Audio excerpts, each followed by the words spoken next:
నమస్తే అమ్మ. నమస్తే అమ్మా. అమ్మ అసలు కార్తీక పౌర్ణమి విశిష్టత ఏంటి? కార్తీక పౌర్ణమి అంటే అసలు ఈ నెలకి పేరు రావడానికి పూర్ణిమ నాడు చంద్రుడు కృత్తికా నక్షత్రాల్లో ఉండడం కారణం అని చెప్పుకుంటాం. కనుక కృత్తికా నక్షత్రం యొక్క ప్రభావం, చంద్రుడి యొక్క ప్రభావం పరిపూర్ణంగా ఉండేటటువంటి రోజు కార్తీక పూర్ణిమ. కార్తీక పూర్ణిమ శరదృతువులో వస్తుంది. ఆశ్వయుజ పూర్ణిమ, కార్తీక పూర్ణిమ ఈ రెండు కూడా శరదృతువులో చాలా ప్రధానమైనవి, వెన్నెలకి ప్రాధాన్యం ఉండేటటువంటివి. కృష్ణుడు రాసలీలని నిర్వహించినటువంటిది కూడా కార్తీక పూర్ణిమ నాడే. రాసలీలకి ప్రాధాన్యం ఉన్నటువంటిది. అసలు గట్టిగా చెప్పాలంటే అదే ఆనాడే ఎందుకు దానికంత ప్రాధాన్యం ఉంది అంటే, రాసలీలలో ప్రధానమైనటువంటి పాత్ర వహించింది ఎవరయ్యా అంటే, రాసం అంటే నృత్యం అమ్మ. మనం అనుకున్నట్టు అక్రమ సంబంధాలకు సంబంధించిన రాసలీలలు, రాసక్రీడలు లాంటి అబద్ధాలు ఎప్పుడూ కూడా అశ్లీల పదాలు, అశ్లీలమైనటువంటి అర్థాలు తీసుకోవద్దు. రసమును కలిగించేటటువంటి నృత్యం రాసం. ఇప్పటికీ కూడా రాసు, గర్భ ఇట్లాంటివన్నీ మనకి గుజరాత్ ప్రాంతంలో నృత్యాలు, సామూహికంగా చేసే బృంద నృత్యాలు ఉన్నాయి ఇప్పుడు కూడా.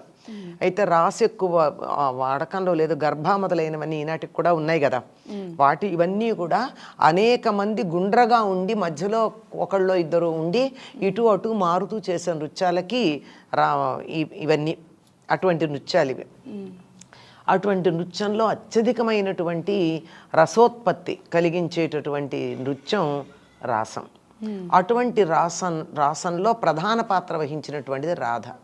రాధ కీర్తిద అనేటటువంటి ఆవిడ యొక్క కుమార్తెగా, వృషభానుడు కీర్తిదల కుమార్తెగా చెప్పబడుతుంది. కీర్తిద అంటే కృత్తికా నక్షత్రం, వృషభానుడు అంటే వృషభ రాశిలో ఉన్నటువంటి సూర్యుడు. ఈ రెండు కలిసి ఉన్నటువంటి రోజు కార్తీక పూర్ణిమ.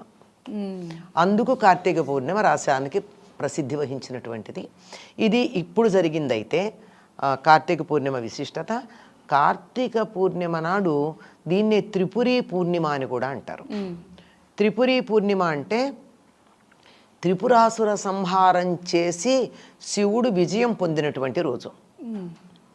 ఆ రోజు శివపార్వతుల కళ్యాణం చేసే సంప్రదాయం కూడా ఉంది. అది చేసిన తర్వాత జ్వాలాతోరణం అని కట్టి, గడ్డితో ఇలా పెద్ద ద్వారంలాగా కట్టి దాన్ని వెలిగించి దాని కింద నుంచి శివపార్వతుల్ని పల్లకిలో ఊరేగిస్తారు. ఈ ఊరేగించేటప్పుడు అందరూ మనుషులు కూడా దాని కింద నుంచి వెడుతూ ఉంటారు. అలా జ్వాలల తోరణంలో నుంచి వెళ్ళడం శుభప్రదంగా భావిస్తారు. ఇప్పటికీ కూడా కొన్ని ప్రాంతాలలో, పల్లెల్లో జ్వాలాతోరణం అయ్యాక ఆ గడ్డి కోసం బాగా గుద్దులాడుకుంటారు. ఎందుకంటే ఆ గడ్డి తీసుకెళ్ళి వాళ్ళ ఇంట్లో పెట్టుకున్నట్టయితే జ్వాలాతోరణంలో ఉన్నది సర్వసంపదలు లభిస్తాయి అని. ఎందుకు ఇట్లా జ్వాలాతోరణం చేస్తారు అంటే, శివుడు హాలాహల భక్షణానికి బయలుదేరినప్పుడు అమ్మవారే అనుమతించింది వెళ్ళమని. బయలుదేరినప్పుడు తిరిగి విజయవంతంగా రావాలని, అలా వచ్చినట్టయితే ఇలా అగ్ని మధ్యనే ప్రవేశిస్తాను అని చెప్పి పార్వతీదేవి అగ్నిదేవుణ్ణి ప్రార్థించుకుందట. అందుకని ఆ మొక్కు తీర్చుకోవడానికి శివుడు హాలాహల భక్షణం తర్వాత విజయవంతంగా వచ్చాడని చెప్పి జ్వాలాతోరణం కింద నుంచి వెళ్ళింది అని చెప్తారు. ఇలా అనేకమైనటువంటి విశిష్టతలు కలిగినటువంటిది కార్తీక పూర్ణిమమ్మ. ఈనాడు సూర్యాస్తమయం అయి చంద్రోదయం అవుతూ ఉన్నటువంటి సందర్భంలో ఎవరైతే పాలు అలా పెట్టి ఆరు బయట తులసి దగ్గర కూర్చుని లలితారహస్యనామ సాహస్రం చదువుతారో వారికి అనుకున్నటువంటి కోరికలన్నీ తీరతాయని కూడా ఒక విశ్వాసం ఉంది. కార్తీక పౌర్ణమి రోజు అమ్మ, కార్తీక పౌర్ణమి రోజు 365 ఒత్తులు వెలిగిస్తూ ఉంటారు కదా. అవునమ్మా, అది కూడా ఉంది. పూర్వకాలంలో మగవాళ్లే పూజ చేసేవారు, వాళ్ళే చెయ్యాలి కూడా. ఇప్పటికైనా వాళ్ళే చెయ్యాలమ్మా, వాళ్ళే చెయ్యాలి. ఎవరి పేరు చెప్తామమ్మా? మగవారి పేరే చెప్తారు కదా, వాళ్ళు కదా చెయ్యాలి. వాళ్ళు చేయలేకపోతే వాళ్ళ పక్షాన్ని మిగిలిన వాళ్ళు చేస్తారు. అలా చేసినప్పుడు ఆడవాళ్ళకి అనిపిస్తుంది, వాళ్ళంతా రోజు దీపం వెలిగించుకుంటున్నారు కదా, నేను వెలిగించుకోలేకపోతున్నాను అని. దానికోసం అని ఒకవేళ నిత్యం ఇంట్లో దీపం వెలిగించే వాళ్ళైనా ఒకవేళ ఒకరోజు మిస్ అవ్వచ్చు. అనేక కారణాలుగా ఒక రోజు ఇంట్లో దీపం మనం వెలిగించలేం. అవును, ఏదో సూతకాలు వస్తాయి, ఎవరో ఒకళ్ళ నుంచి దీపం వెలిగించమంటాం. నా చేతులతో నేను వెలిగించుకోలేదు కదా. అవును, ఈనాటి న్యూక్లియర్ ఫ్యామిలీస్లో అయితే ఎవరు వచ్చి చేసేది కూడా లేదు, దేవుడి దగ్గర దీపమే ఉండదు. ఇటువంటివన్నీ చేసినటువంటి అపరాధాలన్నీ సరి చేసుకోవడం కోసం 365 ఒత్తులు వెలిగిస్తూ ఉంటారమ్మా. అయితే ఇంకా కొంతమంది 365 ఏమిటండి, పొద్దున ఒకటైనా వెలిగించేది, సాయంత్రం కూడా వెలిగిస్తాం కదా, పైగా 2 ఒత్తులు పెడతాం కదా, ఒకటి పెట్టాం కదా అని చెప్పి 730 వెలిగించే వాళ్ళు కూడా ఉన్నారు. 730 మరి రోజుకి 2 కింద అలా అయితే 3 పూట్ల కూడా చేస్తారేమో, మధ్యాహ్నం కూడా కలిపి 3 పూట్ల చేసే వాళ్ళు కూడా ఉంటారు. మధ్యాహ్నం చేసేది ఉండదుగా, పొద్దున సాయంత్రం అంతే. అంటే పొద్దున వెలిగించిందే మధ్యాహ్నం దాకా నూనె వేసి ఉంచుతాం తప్ప మధ్యలో ఎప్పుడన్నా మనం చూడకపోతే కొండెక్కుతుందేమో కానీ మళ్ళీ వెలిగించటం ఉండదు, పొద్దునదే ఉంటుంది, కొనసాగుతుంది. కనుక ఈ విధంగా 725 ఒత్తులు వెలిగించే వాళ్ళు ఉంటారు. ఇది అయితే తులసి దగ్గర చేస్తూ ఉంటారు అవకాశం లేని వాళ్ళు. అవకాశం ఉన్నవాళ్ళు దేవాలయానికి వెళ్ళి చేస్తారు. ఏదైనా సరేనమ్మా మన ఇంట్లో చేసుకున్న దానికన్నా దేవాలయానికి వెళ్ళి చేసినట్టయితే ఫలితం ఎక్కువగా ఉంటుంది అంటారు.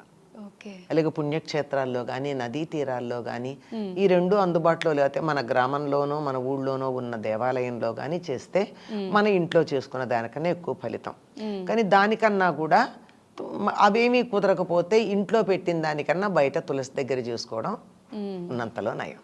అంటే కార్తీక మాసం మొత్తం కూడా ఒక మంచి సెలబ్రేషన్ లా చేసుకుంటారు చాలా మంది ఇష్టపడి. అవునమ్మా, పొద్దు నుంచి సాయంత్రం వరకు. అంటే పూజ నియమాలు ఇలా ఇలా పర్టికులర్గా ఇలా పూజ చేయాలి అని ఏమైనా ఉంటుందమ్మా?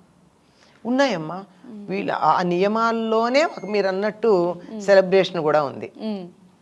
అన్ని నియమాలు చాలా ఉన్నాయి, ప్రతిదీ నియమం. స్నానానికి ఒక విధి ఉంది, దీపానికి ఒక విధి ఉంది, ప్రతిదానికి ఒక ప్రత్యేకమైనటువంటి పద్ధతి ఉంది. అన్నీ కలిపి చాలా పెద్ద విశేషాలే ఉన్నాయి. ఒక స్నానం గురించే చాలా చెప్పుకోవాల్సింది కార్తీక స్నానం. అమ్మ, కార్తీక మాసంలో ఎక్కువ దానాలు చేస్తూ ఉంటారు. అంటే కార్తీక మాసంలోనే ప్రత్యేకంగా దానాలు చేయడం గురించి ఏమైనా ఉందా? ఇది ఇంతమంది కార్తీక మాసం ఇంతమంది దేవతామూర్తులకి ప్రీతిపాత్రమైంది గనక అందరి అనుగ్రహం ఒకేసారి పొందొచ్చు అనేటటువంటి ఉద్దేశంతో దానాలు చేస్తారమ్మా. వీటిల్లో ప్రత్యేకంగా ఒక్కొక్క దానానికి ఒక్కొక్క ఫలితం ఉంటుందని కూడా మన కార్తీక పురాణాల్లో చెప్పబడింది. కార్తీక పురాణం అంటే ప్రత్యేకంగా మనకి భాగవతం లాగాను లేకపోతే పద్మపురాణము బ్రహ్మవైవర్త పురాణం లాగా వేరే పురాణం కాదు. స్కాంద పురాణంలో కార్తీక మాసం యొక్క గొప్పతనాన్ని గురించి చెప్పిందంతా ఒకటి కార్తీక పురాణం. పద్మపురాణంలో కార్తీక మాసం గొప్పతనం అంతా చెప్పింది అదొక కార్తీక పురాణం, రెండూ ఉన్నాయి. చిత్రం ఏమిటంటే స్కాంద పురాణంలో ఈ కార్తీక మాసం యొక్క విశిష్టత చెప్పిందంతా కూడా విష్ణుమూర్తి యొక్క గొప్పతనాన్ని గురించి చెప్పింది ఉంటుంది, విష్ణు పూజ తత్సంబంధం. అదే పద్మపురాణంలో చెప్పిందంతా శివుడి యొక్క ప్రాధాన్యం ఉంటుంది. ఇది ఎవరెవరికి చెప్పారు? కృష్ణుడు సాక్షాత్తు సత్యభామాదేవికి చెప్పాడు. కృష్ణుడు చెప్పినటువంటి కార్తీక మహాత్మ్యం అంతా శివ సంబంధం. స్కాంద పురాణంలో చెప్పిందంతా కూడా విష్ణు సంబంధంగా ఉంటాయి.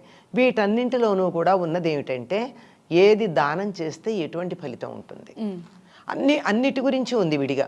స్నానం యొక్క ఫలితం ఏమిటి, ఉపవాసం యొక్క ఫలితం ఏమిటి, అలా చెప్పిన దాంట్లో వాళ్ళు చెప్పేటటువంటివి ఏమిటంటే అన్నదానం చాలా ప్రధానమైంది. అన్నదానాన్ని మించిన దానం లోకంలో లేదు. ఏదైనా సరే ఒక దానం చేస్తే ఇంకొంచెం ఇస్తే బాగుండు అనుకుంటారు, 100 రూపాయలు ఇస్తే 200 ఇవ్వకూడదా అనుకుంటారు. కానీ అన్నం మాత్రం ఎంత పెట్టామన్నా చాలంటారు ఒక క్షణాన. కనుక తీసుకున్నటువంటి వారికి తృప్తిని కలిగించే దానాల్లో ప్రధానమైంది, ప్రాణాన్ని నిలబెట్టేటటువంటిది. మరేదైనా ఒక కార్యక్రమం చేయాలంటే మూలాధారమైనటువంటి శరీరానికి శక్తినిచ్చేటటువంటిది అన్నదానం చాలా ప్రధానం. అన్నదానం, వస్త్రదానం, హిరణ్యదానం అంటే బంగారం దానం, రౌప్యదానం అంటే వెండిని దానం చేయడం. అలాగే సాలగ్రామం గురించి చెప్పాక, సాలగ్రామం దానం అంటే ఒక సాలగ్రామం తెచ్చి అక్కడ ఇచ్చేస్తే సాలగ్రామ దానం అయిపోదమ్మా. ఆ సాలగ్రామానికి పూజ చేయడానికి దరిదాపుల్లో కనీసం ఒక సంవత్సరానికి ఎంత అవుతుందో అంత దాంతోపాటు ఇవ్వాలి. దానికి నిత్యం అభిషేకం చేయడానికి, నివేదన చేయడానికి అయ్యే ఖర్చన్నా ఇవ్వందే, ఉట్టినే ఒకటి ఇచ్చేస్తే అయిపోతుంది. అందుకే దానంతో పాటు దక్షిణ ఇవ్వాలంటారు. అలాగే గోదానం, ఇవన్నీ ఎట్లా ఉన్నా ఇంకోటి ప్రధానం కన్యాదానం. కన్యాదానం అమ్మాయికి ఎవరికన్నా పెళ్లి చేస్తే కన్యాదానం చేస్తే చాలా గొప్ప ఫలితం ఉంటుంది అంటారు. కార్తీక దీనికి సంబంధించిన కథలు కూడా ఉన్నాయి. అలా చేసి తమకున్నటువంటి దీనస్థితి నుండి ఉద్ధరించబడ్డవాళ్ళు. నాకు ఆడపిల్లలు లేరండి, నాకు కన్యాదానం చేయడానికి అవకాశం లేదు, ఎవరైనా బీద వాళ్ళు ఉంటే వాళ్ళ అమ్మాయి పెళ్లి చేయండి. అంత పెళ్లి చేసే శక్తి సామర్థ్యాలు లేవు, నాకు ఆర్థిక స్తోమత అంత లేదు, కానీ చెయ్యాలని ఉంది, చెయ్యలేను కనుక వాళ్ళు చేస్తూ ఉంటే, ఎవరైనా అమ్మాయి పెళ్లి చేస్తూ ఉంటే అందులో కొంత ఖర్చు భరించండి. ఆ పుణ్యం అంతా వచ్చేస్తుంది. అంతా రాదు, పుణ్యం వస్తుంది. అంతా ఎందుకు వస్తుంది? కొంచెమైనా వస్తుంది, కొంతైనా వస్తుంది, మనకు కావలసినంత వస్తుంది. మన శక్తి సామర్థ్యాలు ఎంత ఉన్నాయో దాన్ని అనుసరించిస్తే, నాకు 100 రూపాయలు ఇవ్వగలిగిన సామర్థ్యం ఉండి 10 రూపాయలు ఇస్తే నాకు 10% వస్తుంది పుణ్యం. నాకు 10 రూపాయలు ఇవ్వగలిగిన సామర్థ్యం ఉండి 10 రూపాయలు ఇస్తే ఫుల్ వస్తుంది. నా సామర్థ్యాన్ని అనుసరించి నా దగ్గర ఉన్న దాంట్లో నేను ఎంత ఇవ్వడానికి వీలుందో అంత ఇవ్వాలి.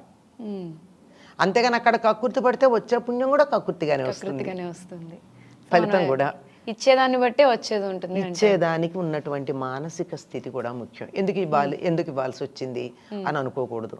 అలాగే దీపదానం అంటే ప్రతిరోజు వరిపిండితో ఒక దీపం చేసి, బియ్యపిండి, ఆవు నెయ్యి వేసి దీపం వెలిగించి ఒక బ్రాహ్మణుడికి ఆ దీపాన్ని రోజు దానం ఇవ్వాలి. దీపాన్ని అలా ఇచ్చాక నెల అయిపోయిన తర్వాత అదే బ్రాహ్మణుడికి వెండి ప్రమిదలో బంగారపు ఒత్తి వేసి, ఆవు నెయ్యి వేసి దీపం వెలిగించి దక్షిణతో వీలైతే వస్త్రాలతో దానం చేస్తే అది దీపదాన వ్రతం అవుతుంది. ఇట్లా అనేకమైనటువంటి ఉన్నాయి. ఏదైనా సరే వీటన్నింటిలో ప్రధానంగా మనకు కనిపించేది ఏమిటంటే, నాకు ఉన్నది ఇతరులతో పంచుకోవడం. నా దగ్గరే ఆగిపోకూడదు, ఇవన్నీ మురిగిపోతాయి కదమ్మా ఆగిపోతే. అంచేత అలా కాకుండా దాన్ని అలా 10 మందితో పంచుకోవడం, సమస్తంలోనూ దైవాన్ని చూడడం అనేటటువంటి ఒక అద్భుతమైనటువంటి భావన ఇందులో కలిగి ఉండడం, ఇది ప్రధానం. అదే కార్తీక పౌర్ణమి గురించి చాలా చక్కగా వివరించారమ్మా. ధన్యవాదాలు. వస్తే అమ్మా.